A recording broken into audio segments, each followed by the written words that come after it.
Welcome students. In the previous video we have seen how to do a load test on DC shunt motor, and we have made the motor to run at different loads, and we have noted down the readings in the tabular column.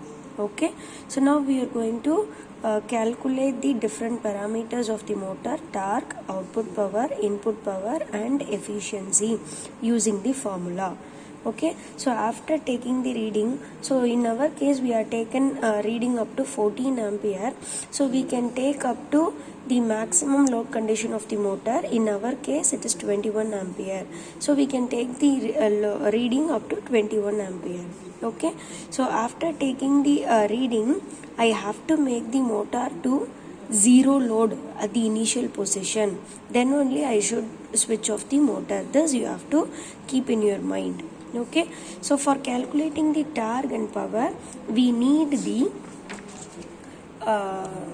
radius of the brake drum. So this is the brake drum, so this is the radius of the brake drum we have to measure. So we have measured the radius of the brake drum as 0.14 meter, which is the radius of the brake drum in which we have taken the readings. Okay, so after getting this, we are going to calculate the torque, input power and output power. So torque formula is S1 minus S2 into R into 9.81. So S1 minus S2 we have calculated from the reading. So this is S1 minus S2. So S1 is spring balance left side and this is right side. If I separate this thing, I will have S1 minus S2 as 1.8, 6.8 and 9.4. So after calculating S1 minus S2, then I know the radius as 0.14 and 9.81. So if I substitute this thing, I will have my torque values. So I have calculated the torque for different load conditions. Similarly, I have calculated the input power. So input power is voltage into current. So if you see the reading, we have taken the input voltage and input current for all the readings. So if I multiply these two things, I will have my input power. Okay, next thing is output power. So output power formula is 2 pi nt by 60. So 2 pi n is the speed of the machine and t is the torque of the machine. So torque we have already calculated and speed we have already noted in the machine. So using this thing I have calculated the output power. So after calculation of the required torque, power, input power and efficiency.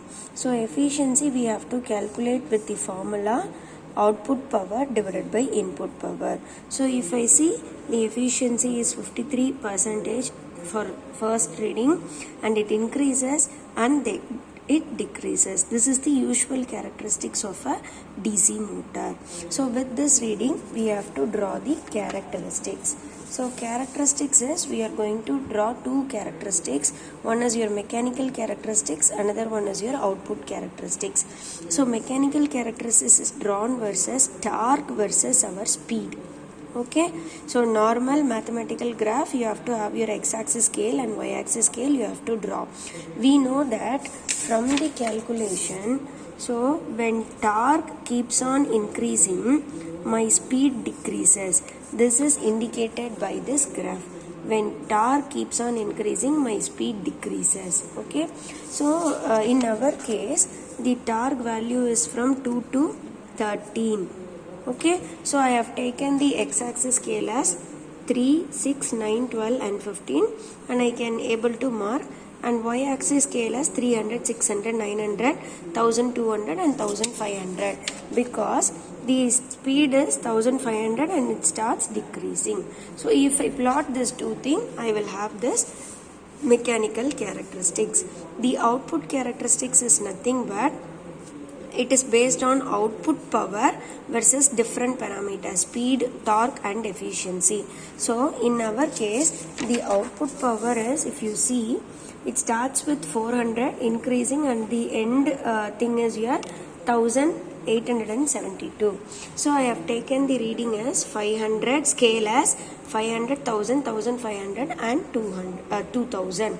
Okay, so if you see, similarly first graph is your output power versus your speed. So when output power increases, my speed decreases. So that is indicated by this N line.